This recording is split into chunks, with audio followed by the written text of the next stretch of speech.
Enhance your listening experience. VoxWave.com. Check out all your favorite shows at VoxWave.com. On Mondays, we keep it moving with The Kim Show from 11 to 1 p.m. Then it's time for a change with Sherry and Mignon, 6:30 p.m. to 8 p.m.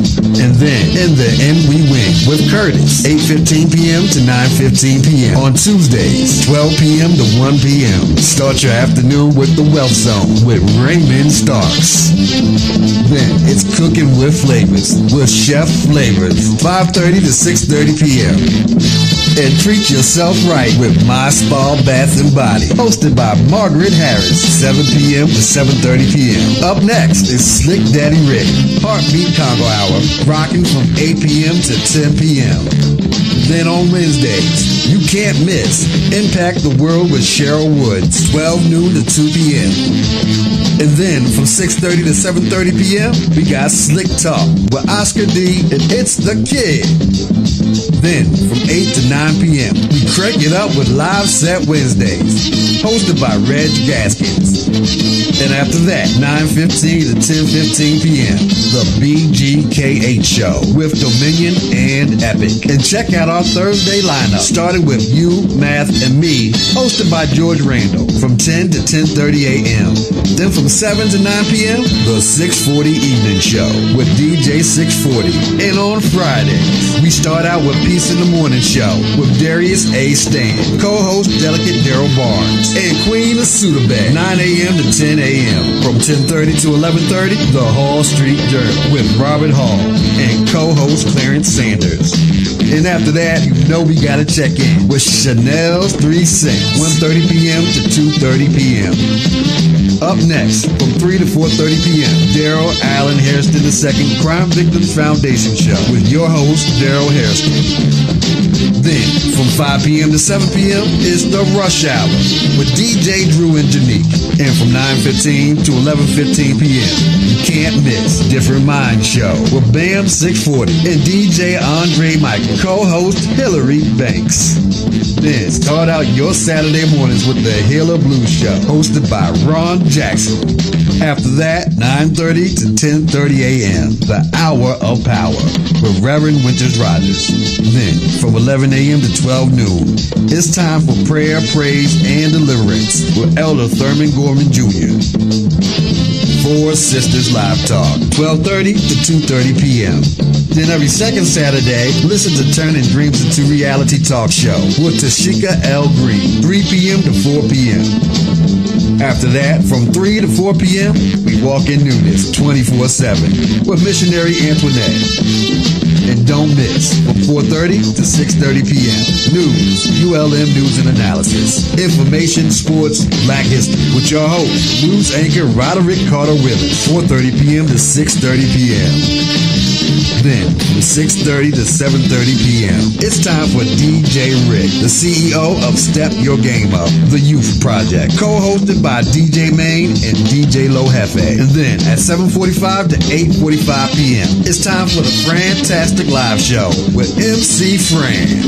And starting out on Sundays, from 10 a.m. to 11 a.m., I am Dr. Sharon Show with Dr. Sharon. And every first Sunday, from 3 to 4 p.m., it's the Riri Williams Show, Fashion and Style Hour. And every third Sunday, check out the Tea Talk Show with Dr. Akita Pearson, 3 p.m. to 4 p.m. Then it's time for Real Talk 101, 6 to 8 p.m. And from 8:15 to 9:15 p.m., we're tuned into the Gospel Live TV show with Glory Mello. Stay tuned to Vox Wave, where you can find all your favorite shows. The world's #1 streaming music station, VoxWave.com.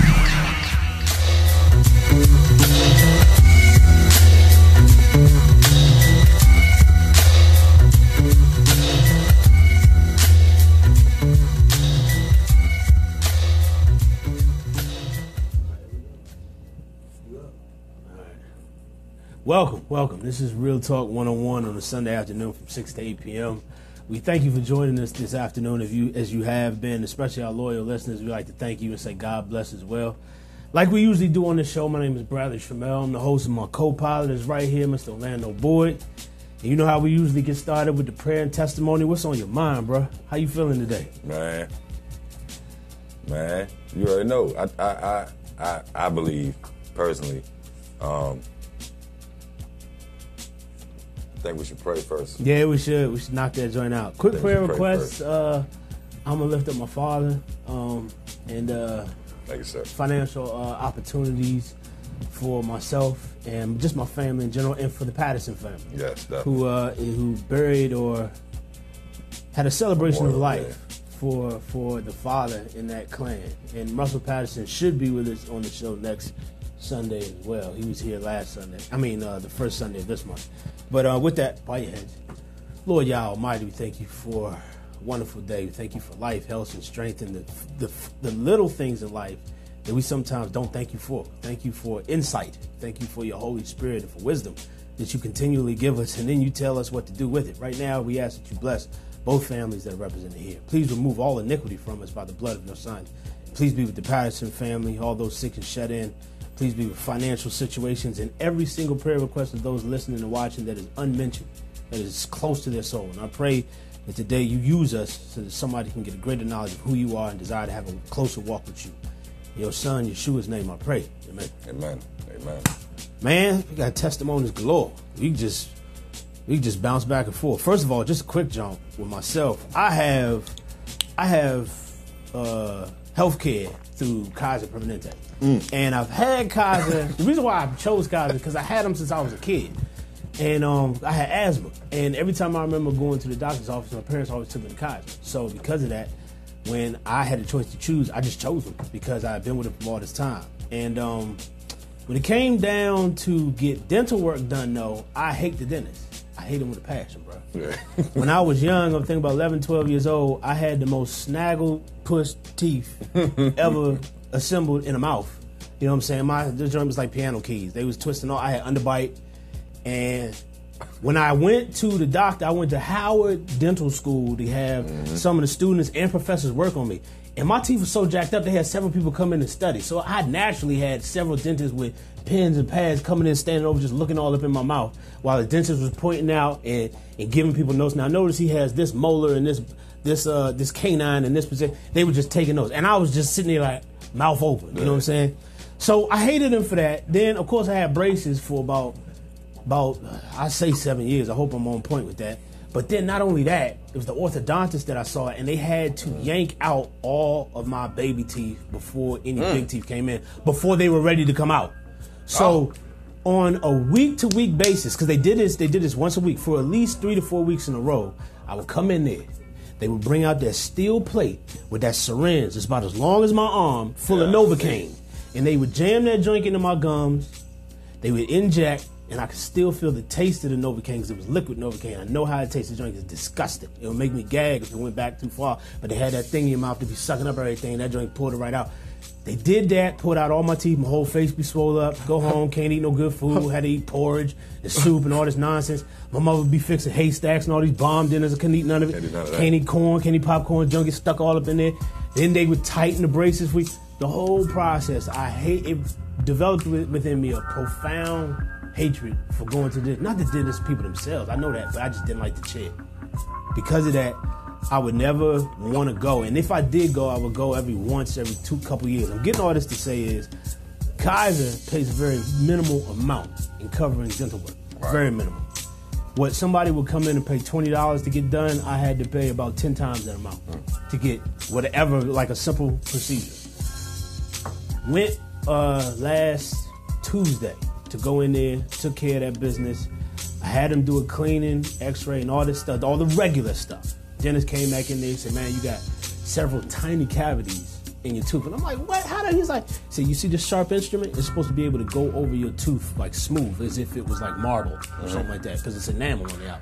He's like, if I run it across and it gets stuck like in there like wedge, a little bit like the texture on the outside is a little bit soft and it gets stuck, he's like, it's a cavity.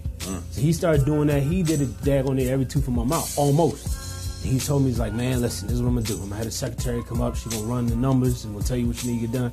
I got 14 teeth. I got 14 tiny cavities need to be filled. All of them are $300 a piece. So when the bill came up, it was over 2,500 bones. based on what Kaiser knocked off from that original 300, needless to say, couldn't pay. It was 4 figures. I go home, call my father. He was wanting me to go. My girl was wanting me to go. I called both of them. My father said, talk to your Aunt Deidre, who's down in North Carolina, and see if she can help you out. See if she can do any of this. She may do it pro bono, you never know. But just ask her opinion of what you need to get done. Call her up. I ain't talked to my Aunt Deidre in years. Mm-hmm. She used to be wed to my Uncle Charles, Uncle Skip. Mm-hmm. They divorced a while back, and they both remarried. Ain't talked to her, ain't seen her in a while. I call her up, she's delighted to hear my voice. Mm-hmm. Talk to her, she said, I see the stuff you're doing in your ministry, your radio show. It's so powerful. And you know she watched. Yeah. See the scriptures and the stuff that your brother's doing with the video and that whole I Can't Cry Anymore video. It's like, she's powerful. Yeah. I was like, why? She's like, she's like, so why you calling me, baby? Told her about the whole thing. Long story short, she's like, I'll do the whole thing for free. $2,500 plus. He take 4 figures and make them 0. Yeah, nothing. Make them nothing. The only thing I gotta do is drive 6.5 hours. Hey, that's all. Hey, it's worth it. That's worth it. It's worth it. The crazy part about it is your father put you on. You wasn't even thinking about that. Wasn't even thinking. So the Lord used Pops to put you in a direction to call your aunt. She's like, man, just come down here. So I'd love to see you. And I fix your mouth. And to fix your mouth up. She said, just tell me the day so I can make sure my assistant's in there because I'm going to need my assistant. Going 3rd week of June. That's amazing, man. Drive down there on a Friday, come back on a Sunday. All I can say is a blessing because it's money I did not have. And it's the blessings that you I didn't even pray. I didn't even pray about the bill. You would not have asked God to do this for you for free. Would not have. Lord, man, send me to a cheaper dentist. Give me a better quote. Real live, bro. I ain't even want to go. I was like, well, I'm gonna just have holes in my mouth. Yeah, my teeth just gonna be messed up till they fall you know out. what I'm saying? I'm a floss and I'm gonna brush as well as I can. But if this joint continues to deteriorate, nobody can. I don't know what I'm gonna do. That was my thought because I hate the dentist. So he said he's just make a phone call. Make a phone call. Say a prayer. That's the same thing. Just make a phone call. I gave him unexpected praise and thanks because I didn't think. It was so far removed from my mind to ask God because he knew I didn't want to do it. Right. So he said he know he ain't gonna pray about this because he don't want to go in the first place. So he ain't gonna ask me to fix it because he don't want to go back to the chair. So because I didn't think of to ask him, he knew I didn't want to do it. Mm-hmm. He had somebody else bring me the message that brought me clear deliverance. Because he knew it needed to be done. He knew it needed to be done. He didn't want to do it, but he knew it needed to be done. Lord have mercy. Yeah. Lord, I hear what you're saying. The wants. He said he's going to supply all our needs, not our wants. You know what I'm saying? You can't be going around preaching people with holes in your mouth. Hey, look, I got 9 teeth that need to be extracted still. That's what the doctor told me in like 2013. And I went to it was like 2012 or 11. And I went there for a whole nother reason. But I think I might have asked her to check my mouth. And she was looking. So yeah, I see. Because 9 teeth need to be extracted because I got 9 broken teeth. That ain't talking about the rest of them that probably got some damage to them too. But clearly, I ain't got nobody's dentist. But they still in there. Yeah. I'm like, man, I plan on going though. I do. A lady tipped me. She told me about the dentist around the corner in Carrollton, right? I'm gonna go up there. But I feel you on that, man. If you tell me something that I'm like, man, shoot, I don't see how I'm gonna do that. Yeah. I'm not even really gonna trip off it no more, man. I ain't gonna think about it. But it needs to be done. Needs to be done. Cause that tooth pain, that's something. That's something. I've experienced that too often. Yeah. From 14. So I think, I ain't had no tooth pain here recently. Yeah. And not that I'm superstitious. I got you. Brother, you talking about crying like a baby? You can't do that. It's in your face. You just. It's in your face. Yeah. What you want? I done punched myself in the. No, I have. I punched myself in the jaw. I used to hit trees. Bruh, I can't do it. Trying to harness the pain. So if my brother, I ain't lying. I used to tie. Well, I thought if I clenched my teeth, I used to tie a tie around my head. Trying to pull my, you know what I'm saying? You see in the cartoons. You tie something around your head. Nah, Joe, you don't do that. Hot balls, ice in your hand, or gels, nothing. You understand what I'm saying? I wanted to find some Novocaine myself and just keep dumping it back there. None of that worked, man. But you know what I realized? I'm gonna tell you that just to throw it out there. If it helps somebody in the future, cool. This is what the Holy Spirit gave me to help me. It's gonna sound like insanity. I'm telling you, it's gonna sound like madness. He said, a thought inside of a thought inside of a thought. That's what he told me. And when I figured it out, just like that movie Inception. Yeah, so it's about the only thing I can think of. A dream inside of a dream. Dream inside of a dream. So if you in pain and you can sit there, if you can sit in that chair and envision yourself sitting in that chair, envisioning yourself sitting in a chair, I guarantee you the pain, whatever you're feeling. Unless you got shot or stabbed or something. I ain't saying you break a bone, think of it. Nah. Tuvac, anything internal, and this is in your head. Do you know what I'm thinking about as you say that? What's up? Is there, or do you think there's any relation to people who mostly in the Eastern Hemisphere of the world do meditation, and then their body is like impenetrable, or they don't feel no pain? They're seeking and they're looking inside themselves. Cells, right? But see, there's a that's real. But you're most of them people that do that, they don't seek reason. God right. at all. They're not doing it for the right reason. But we are fearfully and wonderfully made. We are vicious little powers. Yeah. You know what I'm saying? But in the wrong hands, you see what we're capable of doing. What we going on right here. But you see what the children of Israel, who he had favor on and who seeked him, you see what they were capable of doing. Small group of people wiping out whole nations because the Lord was fighting with them. I don't know if they was looking inside themselves or anything, but they purified themselves prior to going to war or prior to doing this and the other thing. They searched themselves, you know what I'm saying, got themselves together. I was like 16 when he gave me that. Didn't really know what it means. But now I got such a high threshold for pain, I know I got to stay relaxed. That's just you got to do with your face. When you got a toothache, you got to just let everything just drop. I know it looks stupid, but when you, it just intensifies. The more frustrated you get, the more aggravated you get. That's the very more true. intense the pain is going to become. So if you can take your brain, shift it from the pain and put a thought on your mind. Take that same thought, think of it again. It sounds That's crazy. marvelous. No. Try it. Well, no, because, I mean, it's a true in fact that your demeanor and your attitude also dictate your health. I mean, if what you're saying is not true, then how could that be possible? If you stay stressed and depressed all the time, you have a higher likelihood to get sick. Truth. You got a higher likelihood to have muscle aches and headaches. So it's like, if you can have such negative energy about yourself that it can bring on illness and sickness, it's like what does the word say? A happy heart do a good like heart, a joyful good like a medicine. like a medicine. You know what I'm saying? If you think about how incredible that is, that even though we run to the physician to get all sorts of manners of chemicals and drugs pumped in us to numbify and to actually, just like sin, temporarily remove pain so that it comes back later. Yep. Why you take aspirin? Why do people still sell aspirin if aspirin does what it's supposed to do? Because the headache may come back. It temporarily It relieves. temporarily. It tells you on the bottom. Yeah, it tells you that. It temporarily relieves such and such and such and such and such. But you take a clip of that stuff with some alcohol. Oh yeah, you go to sleep. You pop a Vicodin and drink a 24-ounce. Yeah, it's not, I mean, I'm talking about. I went through my little pain medicine phase with the toothache. I'm like, I figured if I was twisted, the pain wouldn't bother me anyway. I'm sitting there like, man, shoot, pain medicine a little bit. I'm good, but then I'm like, I can't function. Right. I can function while drinking. I can function while taking that medicine. You can't put the two together. I couldn't, at least. I don't advise anybody else to do it. But I mean, it's the fact that we can be joyous and find ourselves feeling better because we have joy. I wish I had my dictionary. Look, I've been looking up so many words. I want to look up the definition of joy, but I don't trust this. This is what the Holy Spirit told me the other day, and it was funny. When I sat down to read, I went in the house and I grabbed my Tanakh. I sat down to read. Man, I feel like 3 days I haven't been able to get past. Now, I'm actually out of Genesis chapter 1 now. But every time I started reading, he would just start showing me stuff because of the way it's worded. It's worded closer to the Hebrew than the translation of the translation. See, that is a translation of this. This is a translation of this. You know what I'm saying? This English is a translation of this Hebrew. He has Hebrew on one page and English on the other. Exactly. You know what I'm saying? The fact that I went in that joint and sat down and I started reading about the fact that he created the greater light to rule the day, the lesser light to rule the night. You know, the greater light is the sun, the lesser light is the moon.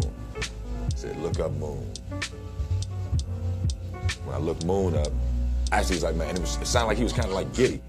Man, look moon up, Joe. I'm telling you, when you look it up, man, you're gonna love what you read, blah, blah, blah, woo, woo, woo. So I grabbed the big world the World Book Dictionary. I got 2 of them sitting on the table, A through K and L through Z. Mm-hmm. And they got so much information that I got to learn all these different universal codes and languages, and I'm going to figure all that out. And it ain't going to be able to keep nothing from your boy, you understand what I'm saying? That ain't right. No, that ain't right either. Okay, that's what it's supposed to be. I mean, you know, for that purpose. Mm-hmm. Look up moon, whole lot of stuff on moon. A heavenly body is interesting. They all said sun, moon, and stars, they both start out heavenly bodies. They're heavenly bodies. But then he said, now look it up on your phone. I don't know if y'all can hear me, but he said, look it up on your phone. After he said, and the tone would change. So I Googled moon. Of course, Wikipedia comes up. And the numbers weren't the same. The distance of the moon from Earth, the diameter of the moon, in the dictionary read differently when it did on the internet. Yeah, and it wouldn't change. Why would it? Why would it? It's factual. Yeah. But I believe what's in that book is probably more accurate. Your grandfather said on that sermon you sent me, he said a dude shot him a piece of, he said he had a piece of information for me. He said, I'll get it from you, or you can bring it to me, but don't put it on that internet. Yeah. Like, don't send it to me like that, because I don't know that I can trust it. And this was back then. Actually, he was older at that time, but it still was some years ago when he preached that sermon. He don't trust it. This is the information age. Everything can be, all type of information can be given to a person at the push of a button. But it's also the age of alternative facts. And that's accepted. You know what I'm saying? Like, people are cool with those alternative facts. That's all we get pumped in the media. Alternative facts, fake reality. But that's what people want at their fingertip. Alternative facts, fake reality, a bunch of unnecessary, useless information. They're good because their phone got it. I don't have to think anymore for myself. I know a lot of people ask Siri everything. Ask Siri everything. Ask Google. Hey, Google, what'd you think about... If Google knows that you don't know, and whatever it tells you, that's what you're going to go on, Google can tell you anything. I don't trust Google. I don't trust Siri. I don't trust the other junk, whatever their name is, none of them. Whoever they are, I don't like it. So, yeah, that's it. But from looking up moon, I looked up about 40-some words. He just kept showing me how we got to where we're at based on the words we use. And I'm going to give you a demonstration of what I mean. He took me to demon. I always thought, I'm not the best speller in the world. I ain't got no problem in that. But you hear demonstration. You hear demonstration. It kind of sounds like it should be an I after the D. Dim, or I guess dim, you dim the light. I guess it is E. Pimp. Yeah, I mean, you know, if you don't know, but I didn't know, I would never would have looked at it as demonstration. But it follows demon. Demonstration. Demonstrate. But it's to put yourself on display for somebody else to see what you're doing. And it followed demon. If I had my dictionary, it would make a lot more sense. I'm just saying, there's a lot of these words that we use that we don't really understand why they were put into the words, or what those words really mean when you break the words down. He told me it was a word. He said, now take the first part of that word, look that up, and take the back part, look that up. No. I can't remember. I'm not going to try it, but next show, I'm going to have that information. I think my book is in it. I might have it the second half. I think my book is in the truck. But it was crazy what he was showing me. It was sending chills through my body. You know what I'm saying? I'm going to give you something. Commodity versus currency. Look those up. You get a chance. Look up commodity versus currency. And look up currency. You know what I'm saying? Look them joints up, and you'll see exactly. Well, that's a whole nother point. Brother, there's a lot of information that's right at our fingertips. It's at our fingertips. But at our fingertips, that's a different type of information. Let's go to the testimony, because you have several. Pick your shortest one. I told the people last week about a blessing that I received. You know, that Dodge Ram 2500, you know, Cummins turbo diesel heavy duty joint. You know what I'm saying? So that was Sunday. If my memory serves me correctly, Tuesday. You know, if I actually think something probably happened Monday too that was frustrating, but Tuesday, me and this man right here, I'm sitting in the truck. We having a powerful conversation. That's where you was on the phone. A Holy Ghost filled conversation. Oh, yeah. The devil was mad, but see, I could tell you what happened.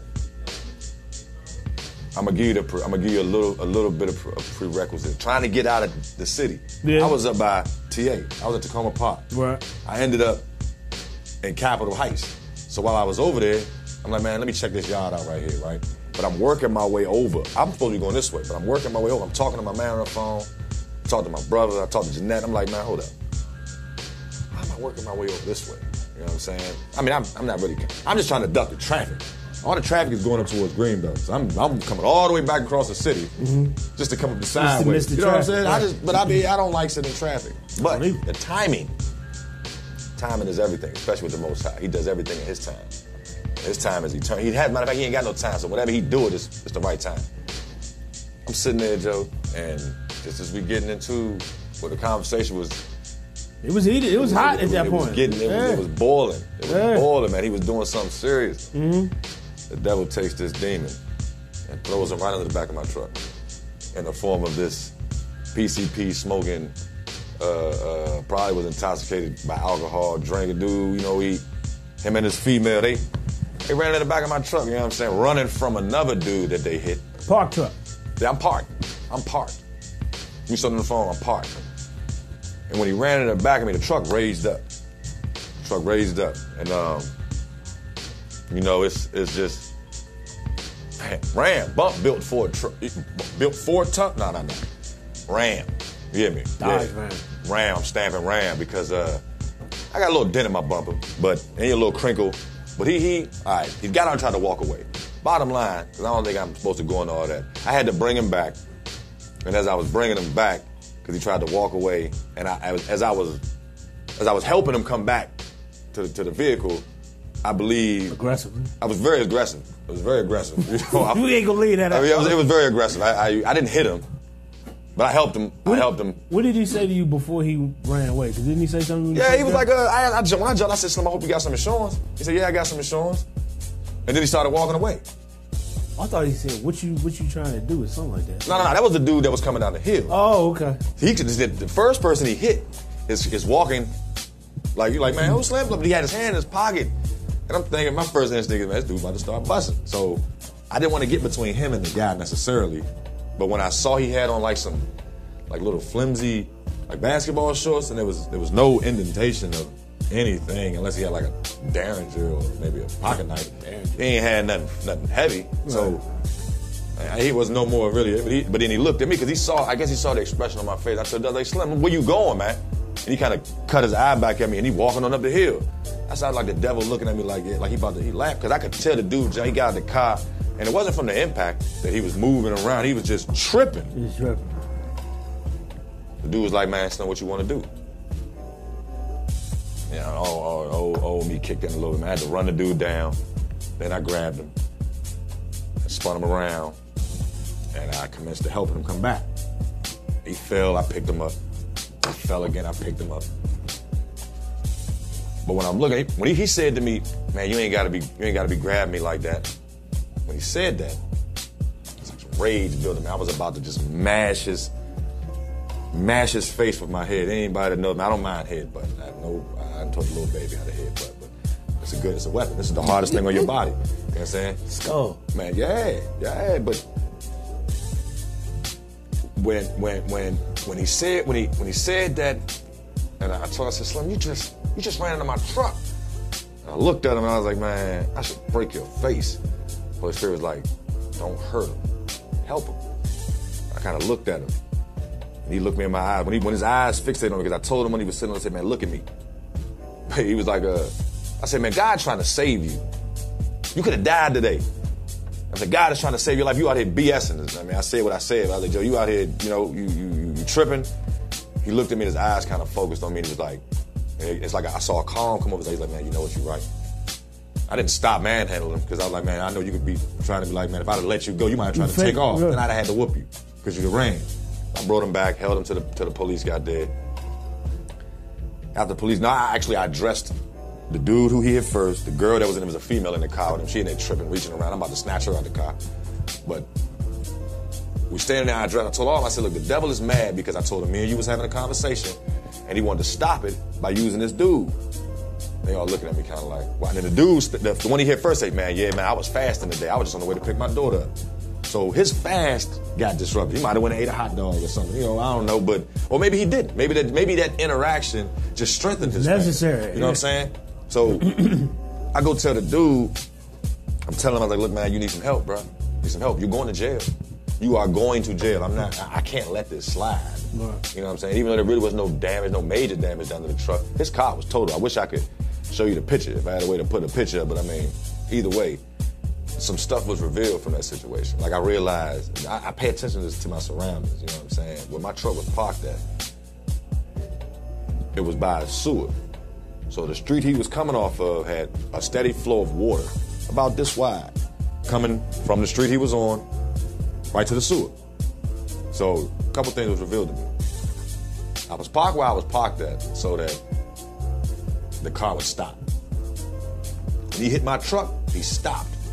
Raised my truck up and knocked me forward, but he stopped. Had I been any further back, he just ran to the side of me and did a lot of body damage. A lot of damage.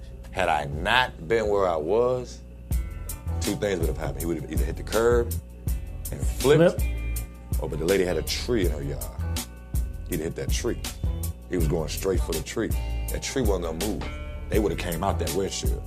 I moved. I took away the brunt of the daggone blow. So, you know, when stuff like that, when I think, I'm like, all right, Lord, you use me for something. So I don't even mind that my truck got a little nick in it. I wasn't leaving it, you know what I'm saying? I told it's a battle wound. First battle wound. Took a picture of it. Went and put 4,050 pounds of shingles on the next morning, so it did no damage to the rear end of the truck. Still hauled like a champ. Later on, this was Tuesday. Wednesday, go to my nephew's graduation. You know, congratulations, Daquan, finishing high school, proud of you, son. What was that, Thursday? Might have been Thursday. I made my mind up, I wasn't tripping. You know what I'm saying? I definitely didn't want to contact the insurance company. That's $500 deductible. I'm like, son, ain't nothing wrong with the truck. For real. I washed the joint the next day. That Wednesday, I washed it. Yeah, it was Wednesday, I washed it. Oh, thank you, Holy Spirit. I washed it Wednesday. I was telling you out there, I gotta go put my hands on it. Yeah. I gotta touch every part of her, you know what I'm saying? I'm a little frustrated because I couldn't really reach the middle of the hood. I'm standing on the ground because she sit up too big. She's too high. She's a big girl. But got it clean. I stepped back and looked at her. And I was like, I said to myself, I was like, Joe, this truck is me. Like, I like this truck. I like this truck. This truck is me. Holy Spirit was like, I knew you needed a truck, but I also knew what you wanted. I got two 19, I had a 97 and 98 Ford F-150 sitting there at the school I got. Neither one of them are operating. Put money into them, they just sitting there. I thought I was only deserving of a bucket. He clearly felt like I was deserving of a 2017.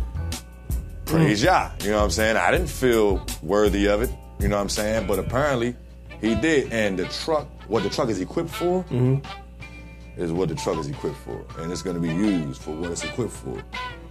That's a whole nother conversation. But yeah, and it's nice. It's nice, it's roomy on the inside, it's powerful. It's gonna do whatever it need to do. And it's gonna open up a different doorway for business. So I clean it up, I'm not tripping off the bumper. Next day, I'm talking to my little brother on the phone. This is the back end. I'm not tripping. I'm cool. Talking to my little brother. We was on the phone maybe for about 2-3 hours rapping.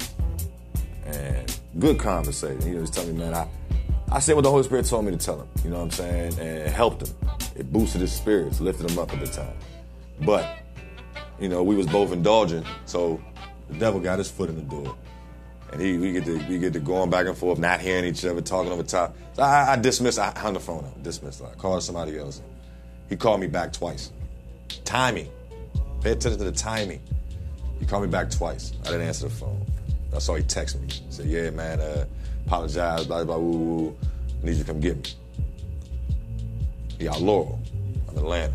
Like, man, I ain't feel like riding up Laurel. I didn't feel like riding up Laurel. I really did not feel like riding for multiple reasons. I didn't feel like driving. I can't even honestly say the Holy Spirit said you need to go to Laurel. I can't honestly say that, but I felt like I need to go talk to my little brother. So we was having a good conversation, just a split second. That's all it took. So I go to the joint, I pick him up. We rapping. I'm just riding, you know what I'm saying? And just happened to pull over in his parking lot where the old country buffet used to be at, up there off of 198. I'm sitting there parked. I might have been parked for all of 6 minutes. And this dude pull up on me and say, man, I can fix that for you. I can pull that. I can pull your bumper out, fix that dent right now for $300. I got everything in my truck, painted and everything. I'm like, wow. I ain't got $300, bro. He's like, well, you know, what can you do? This is a good opportunity. But he said he mentioned God a couple times. But he said he was Romanian. He was from Romania. Yeah, I thought it was. I said, man, what you, amigo? No, I asked him where he was from. I didn't say that. I said, man, where you from? Because I'm thinking to myself, you look like a Mexican or a Spanish person or something. He's like, man, I'm from Romania. I was like, oh, you know something then? I said, like, yeah. Because it's different over there. And they know Very something. different, yeah. Man, this dude told me, I said, man, look, I can give you $100. This dude said, well, I'm going to pull the bump out. Like he had decided at this point that he was going to do it. He was going to do it. I'm going to pull your bump out, and I'm going to fix it. I'm going to do this, then the other thing. And if you don't like it, you don't have to give me nothing. If you like it, you can give me $100. And then in like 2 weeks or whatever, because I told my woman we going to have no money for a couple more weeks. He's like, in 2 weeks, you can bring me $150, and I can buff it out, sand it down, and paint it. I was like, man, bet. He went to work. I walked over to the Bank of America, got $100. In the distance, you know, I'm talking on the phone. It probably took him all of maybe at the most 20 minutes to do it. And when I looked at it, it was unbelievable that the man made the joint look the way he made it look that fast. Like, I was okay with it being dented. I didn't want it to rust. I didn't want to paint the shit no more. And it ain't pretty, but it ain't dented no more. Did you get this dude's name? Tony. And I got his number. And another Tony came up. Now, at this point, I had no choice but to speak upon the Most High's grace and how Yahweh is working and how Yahweh Shai wants to stand up. Man, we just sit out there rapping. They just sitting there looking at me like, man, Slim, who are you? Where'd you come from? We rapping. I got both their numbers. So we're going to link up. You know what I'm saying? They might end up on this show. I don't know. But meeting people, I ain't the dude to try to meet nobody. But when somebody's brought to me, I cannot disregard. That dude that hit my truck was brought to me. I shook his hand real strong twice. Looking him in his eyes, telling him, Joe, look, man, God's trying to save you. Stop BSing with your life. He just ran into the back of my brand new truck. Most people would have tried to kill the dude. All he could say was, man, you know what, man, I appreciate you, man. I appreciate you. Like, it wasn't so much I appreciate you not hitting me. It was like, I appreciate you saying to me what you said to me. Because that's what he needed to hear. Now, if I wasn't there, he might be dead. Because he might have still happened where it happened and hit that tree instead of the back of my aggressor. That's the aggressor. He ain't going nowhere. Unmovable. Like the spirit of the Most High. Unmovable. Yeah. And when it's time to pull, it can pull too. What's up? I know you gave you something. Unmovable is what it was the last verse today of scripture was 1 Corinthians chapter 15, I think it's verse 58. That was I highlighted it on my phone for a reason because I love the way it was worded about being immovable. Hold on. I'm gonna read it real quick because I know I took a screenshot of it because I liked it so much. Therefore, my beloved brethren, be steadfast, immovable, always abounding in the work of the Lord, knowing that your labor is not in vain in Yahweh. And do not say the Lord, I'm saying Yahweh every time. So I'm going to read it again.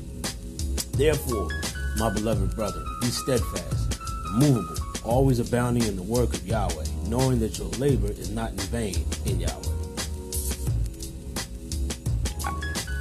You know, a couple people have said, man, you know, the Lord told me. It was funny. It's another. I think I told him this testimony last week. I ain't gonna go back over that. But I mean, it's just amazing, man. The type of favor that the Most High has for individuals who, in their own eyes, are worthless. Like, I mean, I might be a benefit to some people, but I mean, Slim, he picked us. We didn't pick him. I was able to break down what grace and mercy was to those kids in Sabbath school this past Saturday. In the form of, I asked them I was like, you've heard of grace and mercy? He was like, yeah. I was like, what does grace and mercy mean? What does mercy mean? Mercy is God not giving us what we deserve. What is grace? God giving us that which we have we're not deserving of at all. Mm-hmm, mm-hmm. And I made examples of the next time they're able to show grace and mercy. There were two sisters in the class. They talked about how much they argue all the time. And I was coming out of 2 Timothy, and in 2 Timothy, Paul warns Timothy in about the 2nd or the 3rd chapter to not take part in idle disputes. Because not only is it a waste of both y'all time, but people hearing it may damage the word that's already in them. So he's specifically talking about idle disputes that concern around spiritual matters. So do not delve into these things. And so the way I brought that to them, I was like, have you ever heard conversations between people and then you go up there and find out what they're talking about? It's just stupid. It's like, why y'all even talking about this? Rhetoric.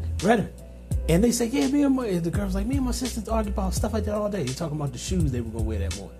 And they got the same size feet. And the girl was like, I want to wear them shoes. He's like, no, well, I'm wearing them shoes. And they go tussling.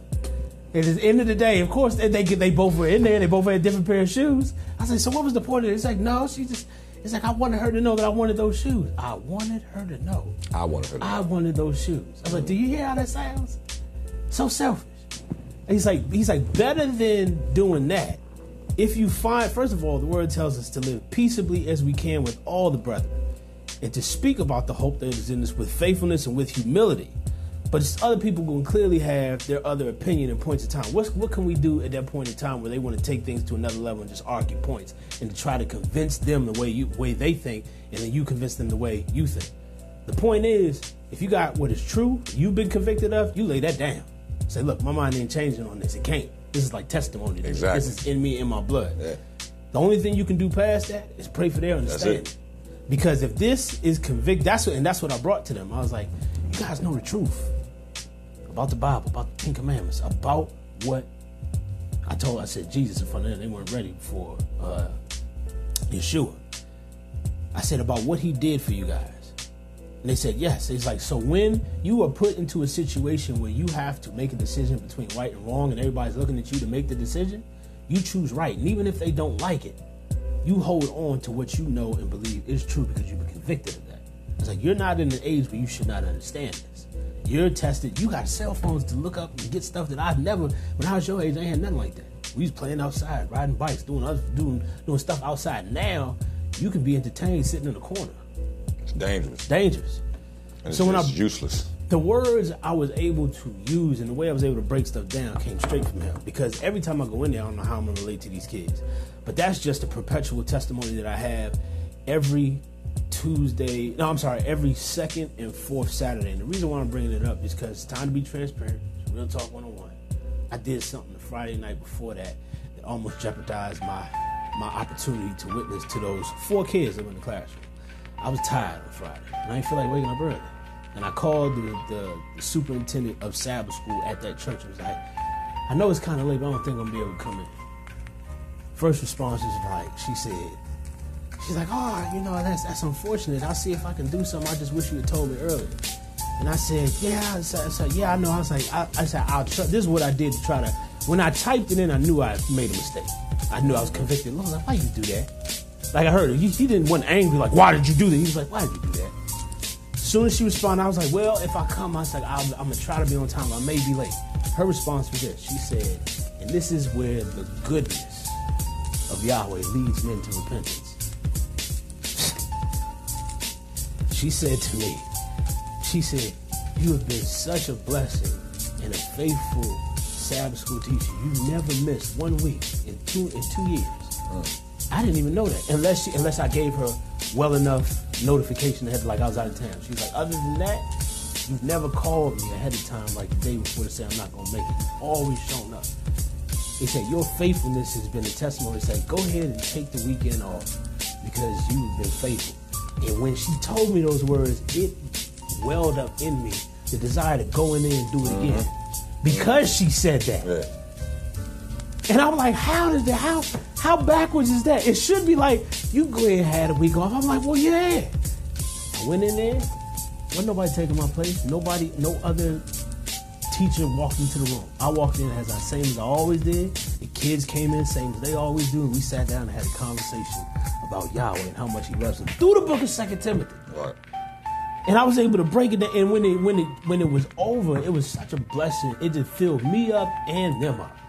At the same time, I was able to apply certain situations that happened in my life. Like I was talking about food when I was bringing about the issue of foolish disputes.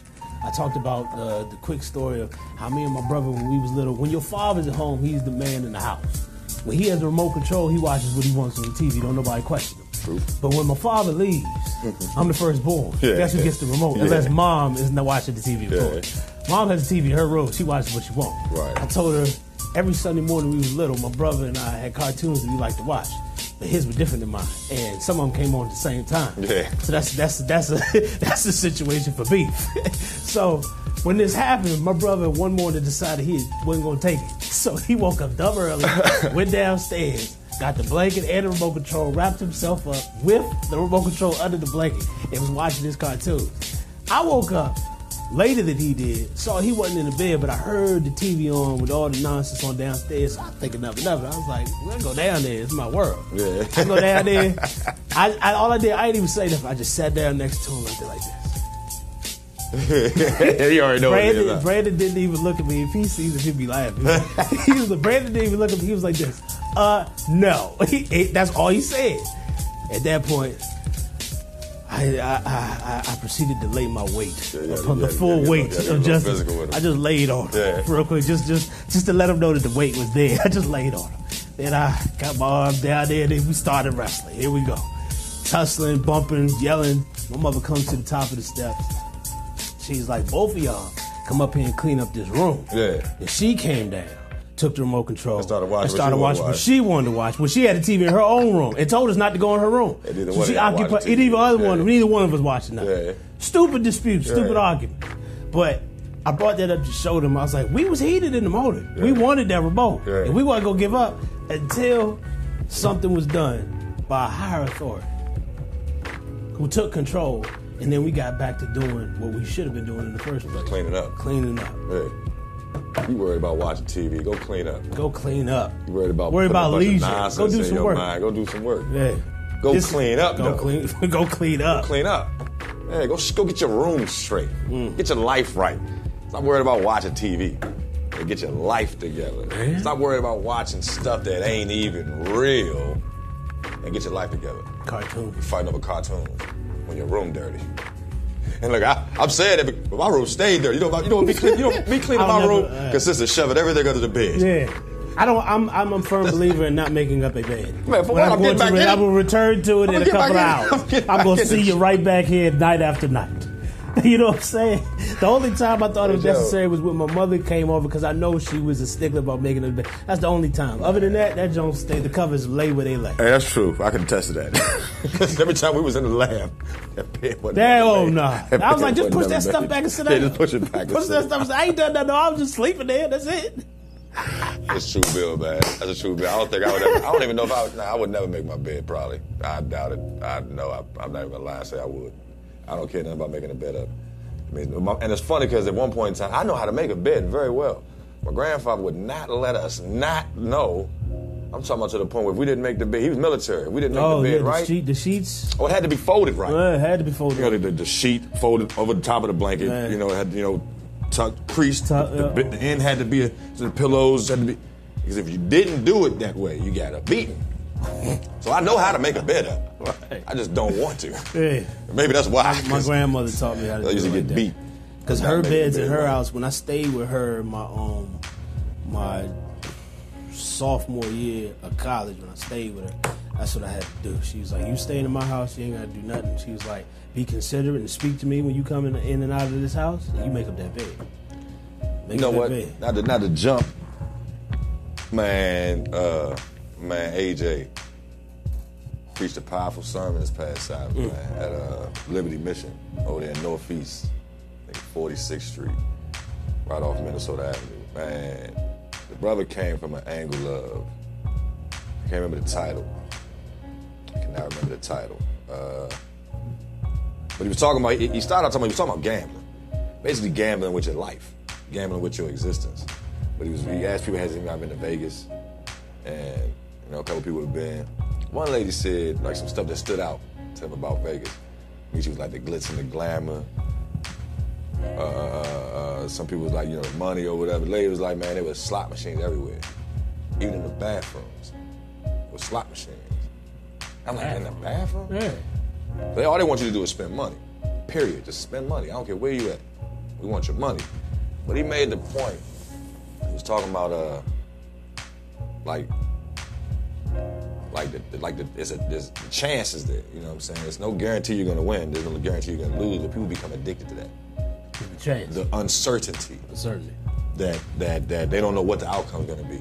Like that can become addictive. It's like, what sense does that really make? When you don't, you know you got something show fire over here. You know what I'm saying? But you want to play with something, bank on something that may or may not happen, to the point where, say, it was dudes be out the joint like they homeless. But all they want to do is get a little more money. They get out there, they spend all they money, and they just hang. They can't go nowhere, so they just pan. Every time they get a little chance, they gotta get back in that casino. Gotta get back. They gotta try their hand again. Gotta try their luck again. It's not designed for you to win. It's not designed for you to win. It's designed to pull you down the whole time. He was talking about people, because he was coming from Samuel. 2 Samuel 14. Is that what Samson is? Well, Samuel. He's in Samuel. He's in Samuel. I think it was 2 Samuel 14. No. Samson's in the Judges, bro. Is he mentioned again in Samuel? I don't know, but his story's in the Judges. He's like Judges 8 and 9. We was in. Samson's Judges. We was in Joshua, Judges, Ruth, 1st and 2nd. We was in. Because no, it was when he met the girl, the first one down there in Timnah. Oh, that's Judges, bro. Were we in Judges? The whole story, that's like 8 and 9. Judges 8 or 9. One of them. I might be saying. Or is it further than that? Don't let me. Yeah. We may have been in Judges. We may have been. I don't know why I'm thinking Samuel though. Now, Michi was telling me something about Samuel. I probably was Judges. If it's Judges 14, then that's what it was. Well, I'm sorry. Samson is 13. Not 8 or 9. That's a little early. So 13, 14, 15, and 16 covers Samson. So Judges, the children of Israel continued to do what was evil. Nah, this ain't what he was. What was he mentioning about the girl, the first girl he met?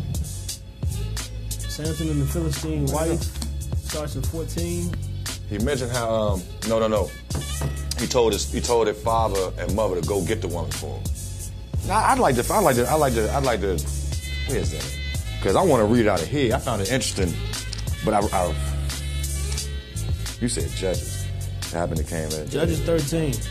Talking to Manoah. Samson went. Okay, it's 14. Judges 14. Samson went down to Timnah, and in Timnah he saw a woman of the daughters of the Philistines. He went up and told his father and mother and said, I have seen a woman in Timnah of the daughters of the Philistines. Now, take her for me as a wife. That's how mine reads. Get her for me as a wife. Take her. Get her means you might go over there and do some bargain and see if you can work something out. Go get her. Take her means. Take her means I want her. Go get her. But he's telling his mother and father that's just disrespectful, in my opinion. Yeah. But take her for me as a wife. His father and mother said to him, is there no woman among the daughters of your brothers and in all my people that you go to take a wife from the uncircumcised Philistines? But Samson said to his father, ooh, wow, okay. He said to his father and mother, no. He went up and told, hold on, I'm backing up. He says, told both of them to take her. He told, what did he say now? Take her, what did he say? He went up and told his father and mother, they seen a woman to go get her. But he says to his father, but Samson said to his father, take her from me, for she is fitting in my eyes. That's what he said to dad. Now, this is what I perceive from that. He was talking about, females, and he was making an excellent point. And I'm thinking about how the way these women be dressing. Right? Now, you talking about these Philistine women. Philistine women probably had the tight jeans on, probably had their chests out. They was painted up. You know what I'm saying? Decked out here and there. The Israelite women weren't dressing like that. They were peculiar people. But he couldn't tell mom, man, that shawty fat as a mother. He could tell dad that. He saw her. He wanted what he seen. Why did Judith do what she did? She changed her garb, took off her widow garb and put the makeup on and them tight jeans and, boots to charge the girls up so she could get the niggas' attention. She snatched his attention. He's gone. Go get her for me. He ain't know what else to do with himself because of how bad she was fitting. I went back. She was fitting in his eyes. Use your eyes to see, right? What did yours say? She pleased him? Yeah, well, she pleased me well. She pleased me well. Like, what does that mean? She ain't did nothing for him yet. If a female pleases you well, what that mean to you? You use your imagination if she pleases you well, but that's not implied. Right. But what he said was, she's fitting in my eyes. I like what I see. I want her. Go get her. And that's what we do. You see that big butt. What did BBD say? Never trust a big butt and a smile. That girl is poison. I didn't know that at 13, 14, however, 11, 15, until I got in contact with some big butts and smiles. There's a lot of poison involved there. You know, I mean, you know, I don't even know where that came from, but the gambling part, how we gamble. Look, I gambled once. In school, we used to play for the petty ones. They call it petty, shooting for $1. And I lost. I won first. Then I lost. I lost my money. No. I won in school, so we continued after school. I went to my man's house. I thought I'm doing something. I'm no gambler. I'm doing something I ain't got no business doing. Don't even believe in it. But I got some money in the bathroom. So I'm gonna go up to your house. Don't you know your mother? His father made Kimi oil. You familiar with your Kimi oil? My man's father started that. You know what I'm saying? Out in Columbus. So they had some chicken. Drove a Benz. Everything was nice. You always dressed good. You know what I'm saying? I'm like, nigga, you got some money. I'm about to get some of that bar. Like I'm doing something with $1 to it. At like $12. You know what I'm saying? Like I thought that was money. We get to gambling in his base, in his room. He beats me. I lose my money. I lose my brother's money. Then I started gambling the weed, trying to get the money back. So I'm gambling dimes. So I'm shoot 10. He took all the weed, he took the money. So I told him, this is why I don't gamble. I told him, I said, look, bro, you give me it back, or maybe my brother gonna come back up here and take it from you. So no, that's exactly what I told him. And he probably, I think he feels some type of way about that to this day, because I seen him at my man's funeral, and he probably wanted to say something, but he's still the same size he was in middle school. I've tripled in size, so I don't really know if he wanted to, actually get in that type of altercation. But yeah, and I'm like, first of all, that's not proper. If you lose, you lose. You know what I'm saying? You win, you ain't gonna wanna, hey man, just take your money back. I ain't mean, nah. So I'm like, that's not right, and I don't like giving money away. That's what I feel like. Gambling is giving money away. No, so I don't do it because I'm not gonna act right. Right. If I lose $1,000, bro, we gotta come to some type of understanding. I need 500 of that back or something. Yeah, we gonna have to understand. We gotta come to an agreement here, bro. Somebody can't leave. Yeah, Raphael, my roommate, he had a vicious story about something that took place with him in another country in one game. Yeah, in these other countries, man. This was wild. He has to tell his own story. It's wild. Maybe I'll bring him on here and tell you. Yeah, bro. I need to hear that. He just brought it up. His joint is epic. Tell him call and tell it. It's epic. I mean, I might do that. I mean, talk about the day. Yeah. I want to hear what you're talking about now. I'll text him at the break. See if he open to do it. But my thing is, I was thinking about every time I've thought about gambling. I see what you're saying. The chance people get addicted to it. I would watch people and see the high off the win, and then the determination that came after the immediate disappointment of the loss. They were like, oh, man, get that shit back. Look, and you could see it in their body language. It's like, no, I ain't no loser. Life been beating me all up and down. I ain't about to lose at this too. And that belief, the faith in the chance. The faith in the chance. The faith in the chance drives them. And I'm like, man, if that type of faith was exercised towards something that's real. My mindset had always been like this. You go into a casino, you see the lights, you see the no windows, you see the waitresses with the drinks, keeping you happy, keeping you joyful. Keeping you drunk. As long as you're gambling. Keeping you distracted. Yep. When there are trained professionals who are managing all of the items on any board, and then they switch out so that there's no preconceived, because also you got to understand this, casinos were built off of chance, but then there are people who tried to study the casino strategy and then beat it by cheating. So the casino not only has to cater to honest gamblers, but then they have to look out for people who are trying to snake them. How you gonna? That's funny to me. You talking about counting cards, probably basically for the most part. But how's that cheating if you're smart enough to be able to? That part is not cheating. It's just brilliance. But some places, they do got ways. They got ways. But then there's brothers who do signaling and have some types of elaborate schemes. You got to look out for them too. That's true. That's why casinos have like dumb tight security. Like security should be on federal and political buildings. They got that type in the casino. But I was bringing this up to say whenever I looked at it, I was like, man, okay, $20. If I lose this $20, the $20 is gone and I'm leaving. If I double this $20, that's $40 and I'm leaving. And it's always been like that. And I'm thankful for that, because There have been times where I've gone in there. I remember I was in this one casino in Puerto Rico. Lord have mercy, I was feeling good. I had 50. I had a $50 bill. Didn't know what to do with myself. Because, like, who has a $50 bill nowadays? So I was just looking at me with Grant's face on it and everything, just staring at me all proud. 50, I was like, it ain't 100, but it's still too big to be breaking. Like, people, I was like, all right, you know what? I'm just going to go down there and throw this joint on the roulette table on black. Drop the whole 50? Drop the whole 50 on black. Double up. Winner! Yeah? $100. Oh! Another 50. Winner! Black or red, 50% chance. Oh, can't beat these odds. Got happy. $100 on black, red. Left with a 50. He's still staring up at me just like this. I was like, man, that wasn't fun. I'm like, what's the thrill? I mean, I tripled up, then lost double. I mean, lost 3 times what I had. All like that because of greed. And then the mistake, the faith in the chance was gone after that. And I was just, instead of looking at it as like, oh, I got to determine, I was like, hey, this is a blessing that I got what I walked in here with. Let me just walk out with it. I think they changed the lottery for me. Because as a child, I could not wait to be of age to guess which one of them balls was going to come up that little thing. But now everything's digital. I don't trust digital. You can't. I'm like, how in the world, unless all those numbers are the same and each one of those little things, I can work with that chance. Okay, it's this many numbers in there. I think I could figure out which one, but I'd have got stuck on it because I think I could figure it out. You can't tell them. You can't tell them. The computer's not going to give you, it's only going to give it to who they want to give it to. That's not fun.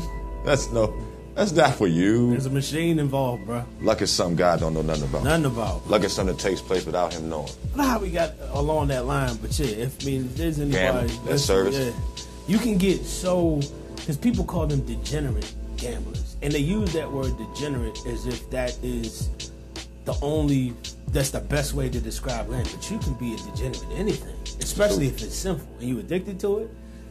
I used to tell people, like, and I'm thinking about it now, how dumb it was. It sounded like, man, you gamble? I only gamble with life. That's what I used to tell people. Ooh. That's what I used to tell people. They ask me if I gamble. You know what I'm saying? Like, man, you trying to play play pool. You know what I'm saying? You trying to play $5. I don't gamble, bro. I just gamble with life. That's the only thing I gamble with. And I was saying it like I was saying it, but it's the truth. I do gamble. We all do with our lives on a daily basis. But I mean, we gotta stop gambling, I guess. We gotta stop gambling, bro. We coming up on halftime. You know how we usually do around here. We're gonna take about a 10-minute break and come back with you with some more real talk. Thank you for joining us thus far during the week. Hope you've been blessed thus far, and if you keep listening to it, you definitely will catch a word. So stay right there. I'll come back right back to you.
We're back. Welcome back to Real Talk 101 here on a Sunday afternoon from 6 to 8 p.m. If you're just joining this, my name is Bradley Trammell. This is my co-pilot, Orlando Boyd. We've been having a powerful discussion, just testifying, going back and forth like we usually do, talking about the revelations that we received during the week, and then also coming with some good counsel, because I'm telling you, in every one of these experiences that we talk about, we learn something. If you can't go through something and learn something, what you go through it for? Ask yourself that. And if there's anybody listening who's in a situation right now that they can't understand, don't try to wrap your mind around what the outcome might be, especially when you got no control over it. Just focus on what you're actually learning, what the situation is trying to teach you so that you can be better. One of the most powerful statements I ever heard, and actually heard it when I was in multi-level marketing, the person said, man, he said, I either win, there is no win or loss for me. I either win or I learn. That L is not for lose. I either win or I learn. And he said, sometimes I'd rather learn. Because that means I'm going to be more primed to win. That means a win is right around the corner. It guarantees a win when you do a lot of learning. Don't be learning and to have no win. You learn so that you can win. So you ain't going to do one or the other. But off break, we have conversations like we usually do. We were speaking about grandfathers and patriarchs in the family. And as we were at the funeral today for Brother Patterson, there were a lot of nice words that were shared for Brother Patterson's father, who was his father, and then the grandfather to several grandkids who were there. They were talking about his sense of humor and some of the conversations that he had with his children in his twilight days, of life. And I started thinking about, my granddad, my father's father, who I didn't have a lot of interaction with when I had a mature mind. I was very immature when he was around. Everybody pretty much knows about my grandfather on my mother's side. C.D. Brooks had several conversations with him, got a lot of wisdom, knowledge, and understanding from him and his experience. But my granddad on my father's side, brother's name was William Trammell. Called him, actually, I don't even think it was really William. I think it was Willie, because that's all we called him, just Willie Trammell. You know what I'm saying? That's what my grandmother's name, Evelyn, and Evelyn and Willie. And my grandfather, I didn't know nothing about his history. The only thing I knew about my grandfather was one thing. He prayed too much. At my age, that's all I knew about him. He prayed and worshiped. He was too much about God. Oh, you talking about the Willie? Yeah. So you had C.D. Brooks on one end, and then Willie on the other end. Both of them praying like yes. that? Oh, wow. No. But this is the thing. My grandfather on my mother's side, it was known. His record preceded him. My grandfather on my father's side, he didn't go to no seminary. But he prayed. He prayed. Yeah. And when I found out why he was the way he was, that was later on down the line when I was in college, because I lived with my grandfather for my sophomore year of college just to help her out, cut down on her bills. And my father was like, well, shoot, if I'm going to be paying for you to have tuition down there, you at least help me out with your grandmother. So he said, you stay with her, and I cut down on room and board costs, and then you can help her out. Right. You know what I'm saying? So that's what I did. But when I was a youth, when I was about like 10, 11 years old, we used to go down there for Oakwood alumni. We stayed in my grandparents' house down in Huntsville. And as a young kid, you know what I'm saying, my biggest thrill was we couldn't wait to go on campus and run around campus and be with the rest of the kids that we knew came down there. But when we was at my grandfather's house, we had cartoons. I had a Nintendo system. I used to hook that joint up to their TV. Me and Brandon used to play around with the rest of our cousins that would come down for alumni weekend. But if we would always wake up early, as kids do, we would stay in our room and just play in our room for like a good solid hour. Why? Because my grandfather got up super early and had worship every morning. He had his word. I wonder what his Bible is. And that joint was beat up. It was a brown junk. I never brown leather on the joint. It was cut up on the edges. You know what I'm saying? And he prayed all the time. We could hear him from our room downstairs singing. He would sing by himself to the Lord. What songs he would sing? Don't even ask me now. He would sing hymns. That's all I remember. And then after he had his worship, he would immediately go into the garage, get his tool bag, and they either headed one or two directions. He would either stay in the garage and work on his vehicle, or he would go out back and work on his garden, because he grew all his produce. When it came time to eat, he shucked his own corn that he grew. He cut up his own tomatoes that he grew. He had his zucchini, his squash, his carrots. He had everything that he grew in his own backyard. And that was like his medicine. Plus, he took care of the yard. You know what I'm saying? So his bushes was always cut. His grass, he had the old beat-up lawnmower. We talking about early 80s. You know what I'm saying? So he ain't had no ride-ons. No, I guess, fast fuel-injected lawnmowers. I don't even know. No super jumps. But he just had the regular push jump, and he would take care of everything around the house, and that would be his day. You know what I'm saying? And then he would go to work. When he left the house, he would either do one or two things. He would either go to the church to serve because he was a deacon, or he would go work on other people's cars when he left, or other guards when he left the house. It would be one or two things. But his hands, the tips of his fingers were swollen up. They like little meat pockets right here, and they was beat up and cut up. Like there wasn't enough lotion in any ocean. And I ain't talking about my granddad. I'm just telling you how his hands was. He had rough, hewn hands. You know what I'm saying? I know them hands. So my biggest, like I said, the only reason why I'm telling you this is because my memories of him were just, we had to just stay out of granddad's way until he started his work. Because prior to that, he'd make us come down and pray with him. He'd make us come down and sing hymns with him. And he would have worshipers. He would ask us questions. He's like, do you know how good Jesus has been to you? Let me tell you how good he's been to me. We have this house because of Jesus. I have my life because of Jesus. I love your grandmother. She loved Jesus too. He would keep it plain. Right. His message wouldn't be he wouldn't run to the scriptures. Yeah, he was like, but he would say, the scriptures say, love the Lord your God with all your heart, with all your soul, with all your mind. That's what I try to do every single day. And then he would run off the Ten Commandments every chance he got. That's how we learn the fourth commandment like we know. Because I remember I could hear his voice saying it as we recited it. Because that's what he used to love to do. Is he would just recite the Ten Commandments. But I found out he was the way he was because when I lived with my grandmother, she used to tell me stories about him. Tell me how he used to fight in the war. And how when he came back, he was supremely frustrated by the lack of resources that a man who went to serve his country, who was still a man of color, would not have any resources or any way to get ahead in life, as he looked at it. They lived through the Great Depression, you know what I'm saying, or the tail end of it, matter of fact. And he was older. My father's father and mother were older than C.D. and Walter Ring. They were older, at least by like 10, 15 years. So that's why they went to sleep first. But she told me this one story of how he had a temper. And one day, him and my grandmother were catching the bus in the city, and a Caucasian bus driver had a very profane remark about my grandfather, even though he was dressed in his uniform, his soldier's uniform, sharp as a tack. He was telling my grandfather and my grandmother they couldn't get on his bus. He used profane language to describe my grandmother.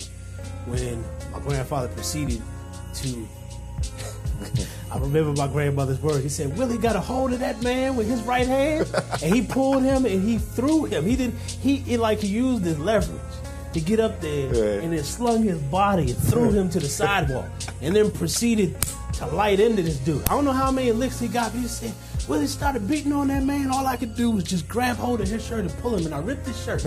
I said, we gotta go. We gotta get out of there. Now, whatever happened between the transition of that man to the man I remember my grandfather being, I really don't know. But all I know is that I'm thankful that I had praying grandparents, man. I wish I was brought this up because I was talking to all those. I wish I had the mind I have right now so I could sit down and talk to my grandfather. But I just didn't have that chance. It wasn't for that time. But what I do realize is this: if Yahweh is the same yesterday, today, and tomorrow, and He holds a special covenant and has grace on the children of the fathers and the fathers' fathers up into the third and fourth generation, then it's by no surprise on me. It makes me all the more grateful to see how much grace and mercy Yahweh has had on me because of just my grandparents, who they were. I be in situations where I know I should be jammed up. I be in situations where I know the outcome is not supposed to go my way, but yet and still, He shows me favor when I don't deserve it. And the only thing that makes me do it, just that verse of scripture just rings out. It is the goodness of God that brings men to repentance. You can't sit here. It's like, I know. We have the mindset as human beings, it's like you do wrong, you're supposed to get punished. And that's just the way it must be. And since there's God, the devil has done a magnificent job of portraying God as being vindictive, of being angry, being unpleasant, being hard to please. And that's not his character at all. It's not. And that's the devil's number one job, is to misconstrue the character of God. So when God shows you personally love, favor, grace, and mercy, when you know you don't deserve it, and you know you're the only one that knows you wrong. You may have wronged people, and they don't even know you did them wrong. But you know you did them wrong, and the Lord still blesses you in the area where you did them wrong.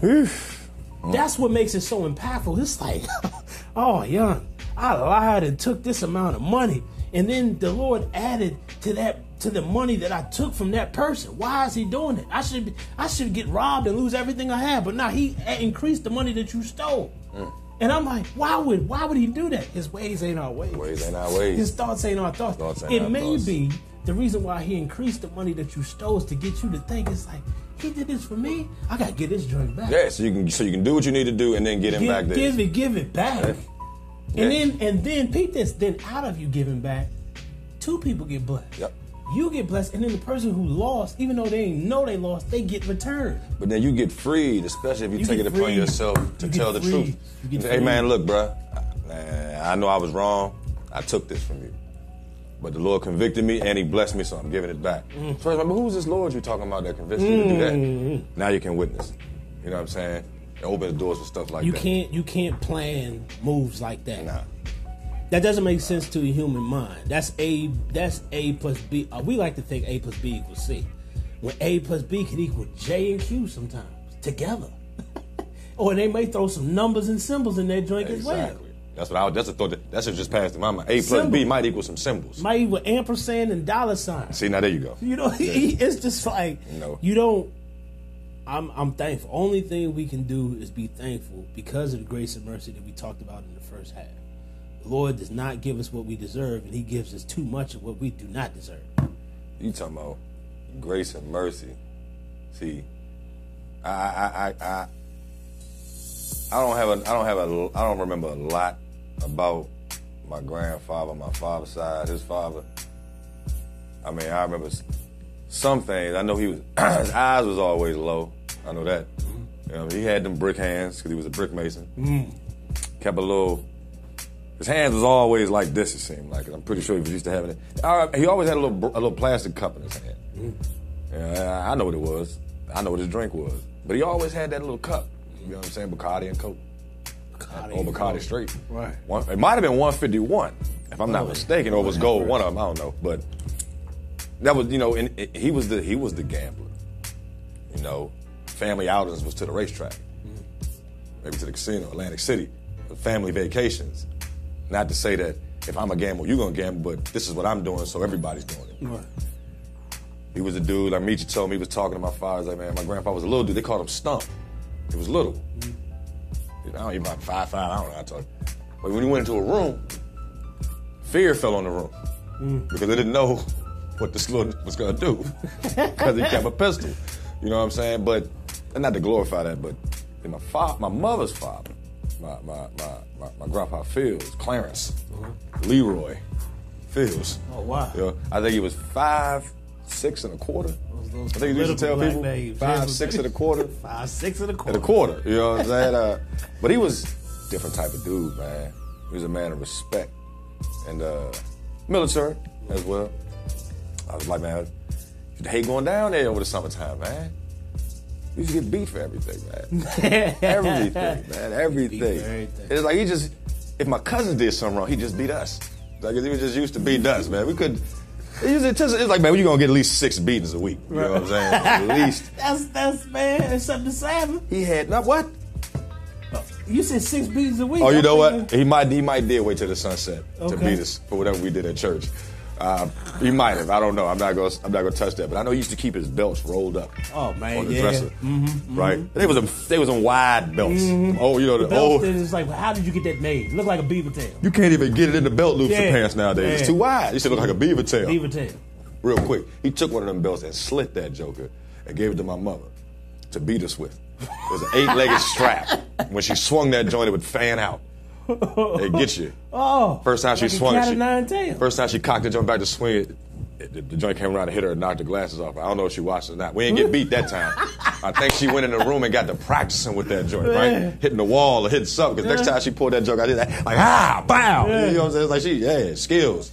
Wrap that joint like David be doing with his whip. But thinking about interactions with my grandfather, right? And we used to love when he took us places. Me and my sister used to always be with him. My brothers was going to like summer school. We was too young. Me and my sister would go. He called it making market. From the grocery store. It's time to make market. You know what I'm saying? He had 3 stores he went to. With the Winn-Dixie, with the Farm Fresh, with the Big Lots. He had certain stuff he got from there, certain stuff he got from here. And that was his move. That was just, he'd always see people. He'd talking to people, having conversation. Everybody knew him. Then he'd come home, he cooked. He cleaned. My grandmother was working.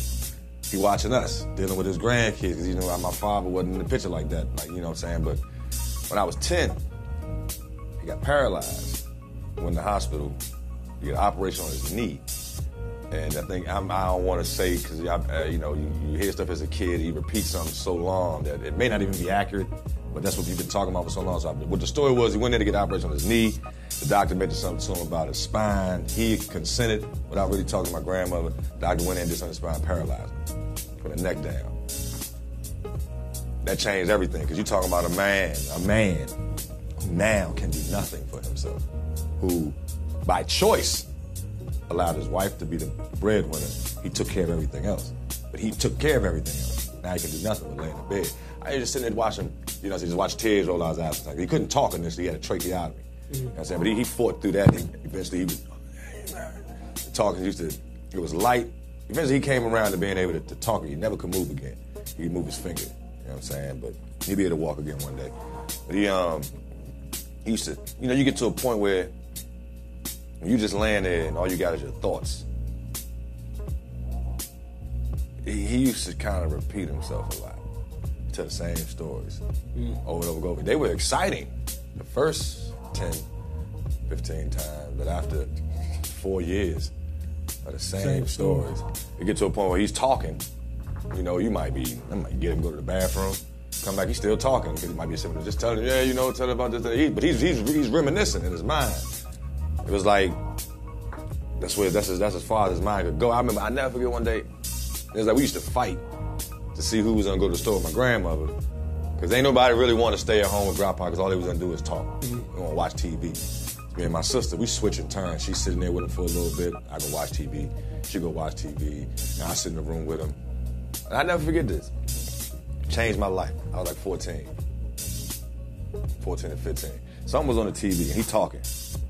And I'm trying to look at the TV, and so he don't see me looking at the TV like I'm ignoring him. But I'm trying to watch what's on the TV. And apparently I got caught up in what was on the TV, and he caught me. He was like, "Oh, what, I done told you that story before?" And I looked at him, I was like, "Man, yeah, Grandpa, I done heard that story a whole rack of times." He was like, "Well, did I ever tell you about the time?" And from that point on, I'm staying with Grandpa. Now you go ahead, go do you, because the page turned. When the page turned, man, so much other. This is how I know.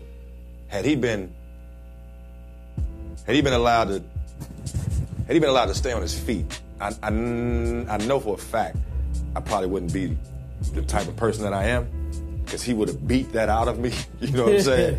But when the beating stopped, you know, the wild, I'm 10 years old, 11, I'm doing me. Yeah. I'm running around stealing whatever I wanted to, smoking, drinking, doing whatever. Wasn't doing that prior. And it was like the door opened up.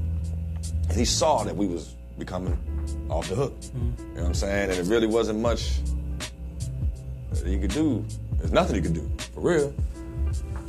Man, them stories changed. That man got to give him that new information. And I'm just like, wow, this is a heck of a dude right here. Yo, I didn't even know.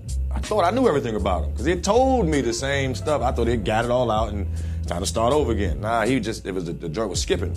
Like, it'd get to a certain point in the record, and then it just said a skip, and it go back to the beginning, as opposed to you fixing the skip, shifting the needle, and letting the rest of the record play. You know what I'm saying? The Holy Spirit fixed the needle and said, listen to the rest of the album. And I'm in that joint, I'm like, Joe, you did what? Man, he talking about time he had the brother. He came home from the military and went and whooped everybody that picked order when he was in school. Talking about, man, yeah, one of them joints. Man, he talking about great-grandfather had to pull the pistol out on the dude, get the bust of that. I'm like, oh, man, you went through all that? You was doing all that, man? I didn't know nothing about none of that, Grandpa. I thought you was just, you know, Elder Deacon Fields. You know, come on, man, you get the suit and the white. Nah, man, that man, your head came through some stuff. And it helped me realize, I'm thankful, right? I wish he could have been here. I'm going to see him again. I know I'm going to see him again. And it's just amazing how, you know, our grandparents. We're not just going to see him again. We're going to see them in youthful vigor. You're not just going to see him. What you saw, he will not look like that anymore. And you ain't going to look like the way you look, because we will be changed. In a moment. In a twinkling of an eye. So to be able to see them in a prime, to which they never could reach down here. Can you imagine looking up at Adam? 13, 14, 15 feet tall. And then some of them, because they coming forth from the grave in the same stature they went down. Yeah. You know what I'm saying? Yeah. The same stature. You know, we're going to grow up to Adam's size. Yeah. Adam just going to get better at what he do. You know what I'm saying? Slim was probably in the best shape that a human being has ever been. Made perfect. He's made perfect. But you're looking up at your great. We could do this for 3-4 shows, grandfather. And then you just like, whoa.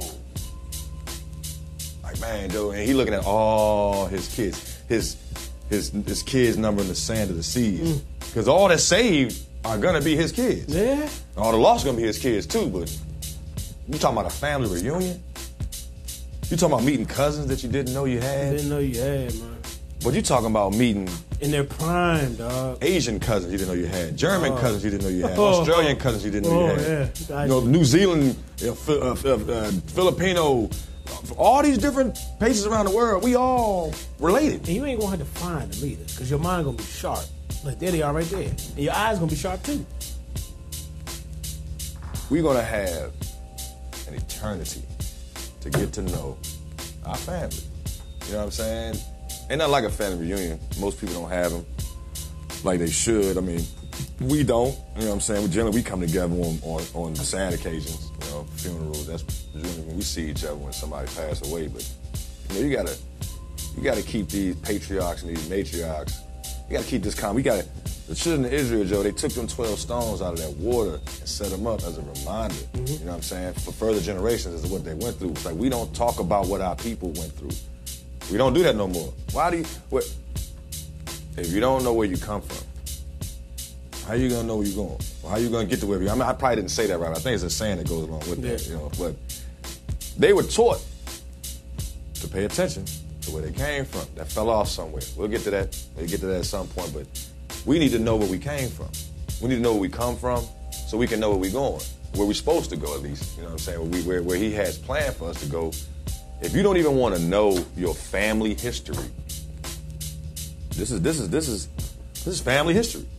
You know what I'm saying? If we are of the seed of Abraham, this is about the seed of Abraham, and the chosen of the Most High up until him. You know, from Adam and the lineage on down. You know what I'm saying? Those individuals whose names are mentioned in this book, because you got people living in the world that weren't looking, they weren't seeking the Lord. Cain has his own race of people. All his descendants make up the race of Cain. Adam's people make up the human race, because them people wasn't human. You killed your brother. It takes something animalistic in a human to want to take the life of another human being, unprovoked. Now, if you're in war, oh yeah, especially the Most High say go get him, you go get him. But you raise up and kill your brother because he has a better relationship with the Most High than you do. Step your game up. Step your prayer life up. Tell him to win. Envy. And the ILP, you look at why the Savior has so much power. It wasn't magic. He stayed connected with the Father. I think he probably knows. He knows the number of our hair. He knows the number of hairs on our head. I learned it at ILP, and this is drug class, not Bible study. There are 3,000 some odd thoughts that pass through the human mind on a daily basis. 3,000 some thoughts, right? I guess from the time you wake up to the time you go back to sleep, you get about 3,000 some odd thoughts. They were talking about how the urge to use pops into your mind, and if you ignore that urge for like 6-8 seconds, something like that, it'll leave. And the word teaches us, resist the devil and he will flee from you. So that urge is really the temptation of the enemy. If you can resist that urge, you're resisting the devil, so it leaves, he flees. So I'm thinking about these thoughts. Dang, Joe, these are thoughts. If we don't get up in the morning and seek the Most High, mercy. If we don't, then the devil is right there waiting to fill our head with his thoughts so that our day can automatically go downhill. We can automatically get frustrated because he got everything already set up. He got the thick traffic. He got the non-drivers. He got the accident. He got all the red lights. He got your car not having no gas in it. He got a tire flat. He got all that waiting. But if we get up, get this, if we get up in the morning and make the first thing we do, we got 3,000 some thoughts for the day. Before we start wasting them, if we give our thoughts from the night and the day before or from that night, might have had a bad dream, or may not have slept good, or might have slept great. Thank him for that. Give your thoughts to him, right, in the form of prayer. However long you praying, 15, 20 minutes, whatever the case may be, give him your thoughts. Get your mind clear. Give him your thoughts. That's chipping away at the 3,000 something. Then you open up your word. Then you receive some of his thoughts. That's chipping away at some more of that 3,000. So then throughout the day, since you've already cleared your mind of yours and you've received his, it's a safe assumption that throughout the rest of the day, you're connected. So what you're thinking, if it pops into your head and you don't think it, it don't take away from your 3,000 some thoughts. It can pop in there. You don't have to dwell on every thought that pops into your head. You do not have to consider every thought that pops into your head. He knows the thoughts that he thinks for us. So if he's thinking the thought for us, we don't have to worry ourselves about the thought. The devil is thinking it towards us. It's not for us anyway. If it's coming from him, it ain't for us. It's for him to draw us to him. He's being selfish. But the Most High has thoughts for us that he thinks. They're for us, though. The devil's thoughts ain't for us. They're for him. He's selfish. He wants us to be with him. The Most High wants us to be with him, too, but he wants us to choose to do it willingly and intelligently. He wants us to make an intelligent decision. He's not going to trick us. He's going to think stuff to us that's going to make us think.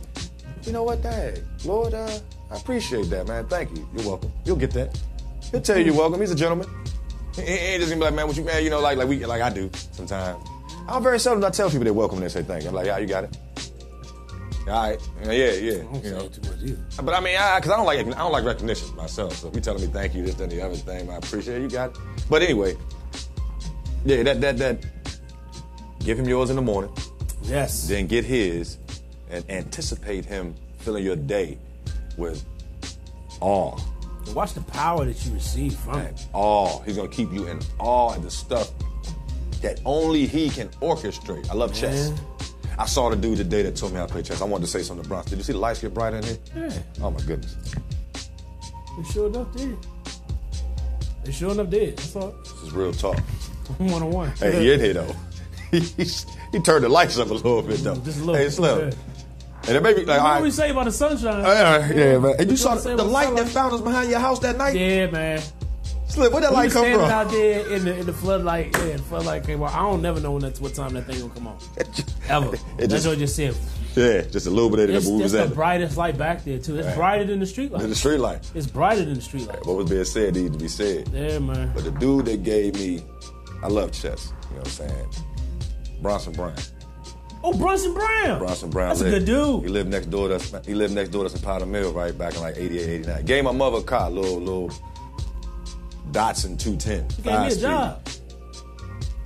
I need to holler at Slim anyway. You do. But he taught me and my brothers how to play chess. I was in 4th grade, and I was intently watching how the pieces move. I mean, I had no strategy, but I'm like, okay, yeah. I can do it. He taught us backgammon too. You know, you got the chessboard, they got the backgammon. Backgammon on the back. I don't remember how to play backgammon. I didn't really understand at the time, but I forgot he instilled something in me as a youth. You know what I'm saying? This was leading up to my grandfather becoming paralyzed. You know what I'm saying? So I don't know how the two really connect. I guess the Lord revealed that, but I mean, he strategically placed other men in positions that we would respect and develop relationships with, Uncle Wayne being one of them, that during the time my grandfather was incapacitated, we would still have a positive male presence as opposed to just a nigga. You understand? So, man, I'm thankful for Bronson. I don't, you know what I'm saying? I wanted to holler him the day of the funeral, but We should try to bring him on here. man, we ain't no probably. That's what we're gonna do. Yeah. He can get his wife on there too, because Janet, man, Sister Brown, this woman looks the same as she looked in 1984 or 5 when we met her. Correct. Man, I'm talking about that the lifestyle keeps certain, man, some black do crack. I done seen some cracked up black. You dig what I'm saying? It ain't all black that don't crack. Right, you know? right. But if you living properly. You know what I'm saying? And you connecting with the Most High, and you allowing the Holy Spirit to be what rejuvenates you. And he said, by beholding you become changed. You don't have to get old. You don't have to get old. If you plan on living forever, why anticipate growing old? That's what I think, man. I'm like, our bodies were made to be They were made to last. It's because of the choices that we make that stunts our growth and the sin that we're in. We can't be allowed to keep sinning forever. I mean, just the fact that the remnants of the nutrients from the tree of life extended from Adam through his loins to his children so that they were able to live long. Because nobody had access to the tree of life after Adam and Eve left. It's true. Nobody, but they were still living for it. And it stayed there. But it stayed there. Yeah, it stayed as there. a testament. As Yeah. a testament. Yeah.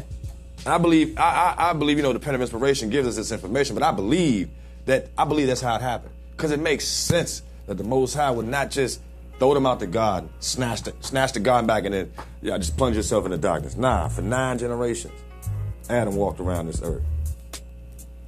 Nobody bucked what Adam had to say. How you gonna tell the dude? Right? That tells you, man, when I opened my eyes, I saw the Most High. When I opened my eyes, you don't have to believe him. But you ain't gonna tell him he's lying, and he's the first. It's known he's the. Hey man, look. First. Oh, hey, man, you talking about cousins twice removed? It's generations that came. You talking about 935 years, I believe, is how long he lived. 930 something like that. So around his 800th birthday, when all the family coming together, for Grandpa Adam, for Pop, you know what I'm saying, for Uncle, and they having a family. He getting to telling the stories. Yeah, I remember the day the Most High gave me y'all grandmother. He see, I got a little incision right here. That's where he took the rib from. And they looking like, rib. Grandma's made out of a bone? What is it? A pig bone? What is that? Is that a cow rib? What is it? Ribs, you think you're eating something? Man, yeah, your grandma, he know what you're saying. I heard you over there, boy. Come here, ask me. Sit on my knee. Let me tell you something. You know what I'm saying? The kid's playing in his beard as he talking. Let me tell you something about the Most High and them people over there. You don't want to do. All throughout this book, God's people being told, don't go mingle with them people. Do the incest thing if you have to. I'm not saying go have sex with your cousin. But he kept it tight because he knew what was over there. And what happened when they started intermingling? You get us. This is what you get, the mess that we in. When we step away from the Most High and play with the devil, ish get jacked up. Ish, I said, get jacked up. You understand what I'm saying? As he's telling these people these events, these people have no choice but to see the imagery painted in their mind, because that's what the Holy Spirit does. As he speaks through people, he impresses it on other people's minds. So they had no choice but to see it. And then it gets taken away. Everybody can see it. Matter of fact, the angel was there with the flaming sword. I think it was two of them, 2 cherubim or seraphim with flaming swords, guarding the entryway. You know what I'm saying? To eat. You couldn't get back to the tree. Right. Once they ate it. And it was because they ate that they lived so long. And the residual effect of the Perpetual sin. If they hadn't had so many kids, because he said be fruitful and multiply, replenish the earth, they like rabbits. They wasn't gonna live 1,000 years anyway, because then God would have been alive. Yeah. That would have been a day. But I said all that to say this, man. We've gotten this information from some reputable sources. It's worth believing.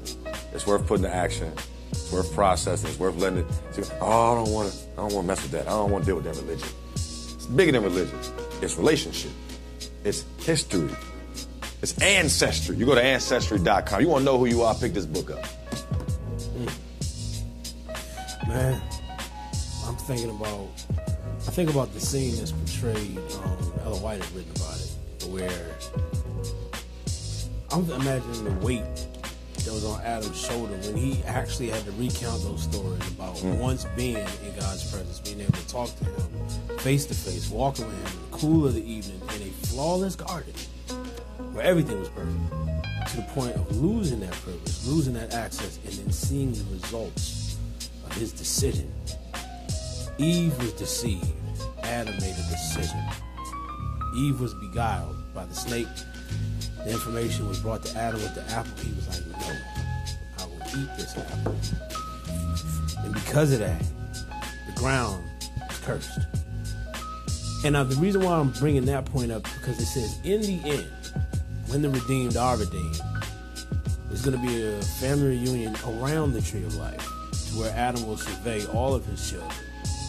And then he'll look at Christ and fall down on his knees. Wow. Because he realized, see, that's the beautiful thing about it. At the point when he died, Christ wasn't here yet.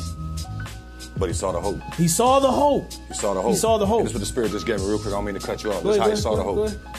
That the flood came on the earth about 1,500 years after the earth came into existence. Mm-hmm. If Adam died 900-something years into the earth's existence, and Noah was 600 years old when the flood of waters came from the earth, then Adam was allowed to hear Noah preach the message about the flood coming and what God was going to do. He might even saw the process of the ark being started. You know Methuselah did. What's 9 plus 6 is 15. Yeah. So Noah was 100-some years old when Adam died. Right. So we don't know when he started his ministry. Maybe he didn't see it. I jumped out there. Maybe. But if he started early, you know what I'm saying? I know he was 600 when the flood came. Right. He preached for a certain amount of time. We don't know when he started preaching. But it would have been before. That was a good thought. It's a good shot. I'm thinking like this. When he realizes what Christ did to redeem the human race, he's going to fall down. And the inspired pen writes, and Christ himself lifts him up and then picks the fruit from the tree and hands it to him, restoring to him what was lost. Because only Eve has the right to pick the fruit and give it to the one who gave it all away. And at that point, Adam's just going to take his crown. Adam going to get a crown. He going to take that crown and cast it at his feet. So will all the children. And we ain't going to do nothing but give him praise. It's going to be a Holy Ghost filled hallelujah. Holy Ghost ain't got no choice but to be there. That's what he is. And I'm saying that to say there's a hope beyond what we see here today.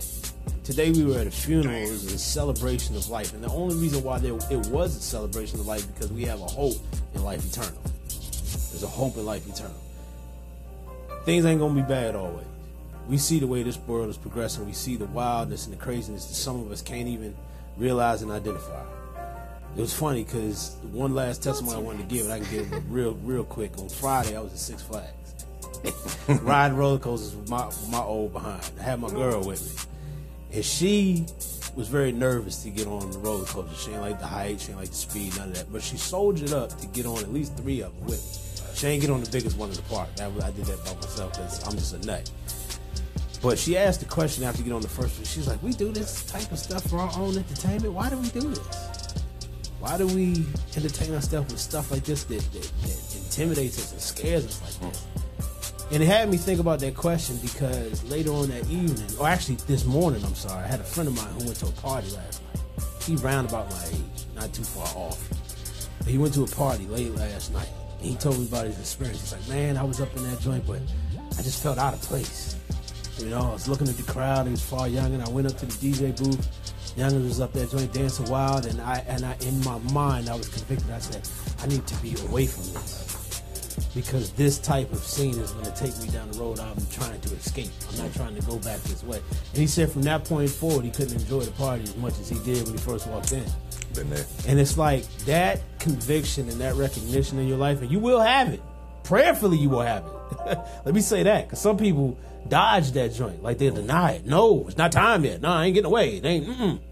Some people push it away. When you realize that, that is growth.